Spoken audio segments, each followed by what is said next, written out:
অভিনেতা মুশফিক আর ফারহানের শারীরিক অবস্থা আগের চেয়ে বেশ ভালো ভর্তি রয়েছেন। পরিস্থিতি বুঝেই তাকে শিগগির কেবিনে হস্তান্তর করা হবে, এই তথ্য জানিয়েছে নির্মাতা তৌফিকুল ইসলাম। অভিনেতা ফারহানের প্রেশার এখনও কমছে বাড়ছে, স্ট্রাবল হচ্ছে না, সে কারণে এখনও এইচডিওতে ভর্তি রয়েছেন। আপাতত শঙ্কামুক্ত, এখন খেতে পারছেন, কথাও বলতে পারছেন। প্রেশারের সমস্যার সমাধান হলেই কেবিনে নিয়ে যাওয়া হবে। এর আগে তৌফিকুল জানান, শুক্রবার রাত 9:30টার সময় ঢাকার বাইরে শুটিংয়ে যাওয়ার প্রস্তুতি নিচ্ছিলেন অভিনেতা মুশফিক। শুটিংয়ের কস্টিউম গোছগাছ করার মধ্যেই হঠাৎ অসুস্থ হয়ে পড়েন। দ্রুততার সঙ্গে রাতেই তাকে ঢাকার একটি বেসরকারি হসপিটালে এইচডিওতে ভর্তি করা হয়।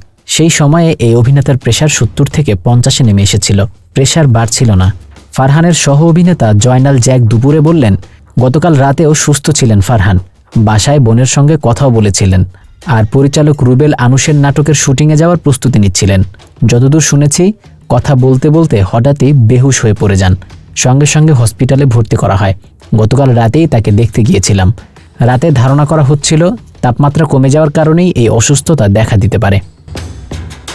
সহ অভিনেত্রী আর্চিয়া স্পর্শিয়া এটি নতুন বছরের শুরুতেই মুক্তি পেয়েছে।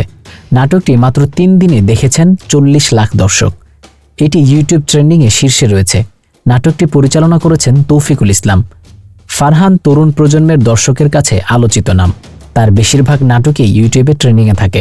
গত বছর শীর্ষে 10 নাটকের 3টিই ছিল ফারহানের।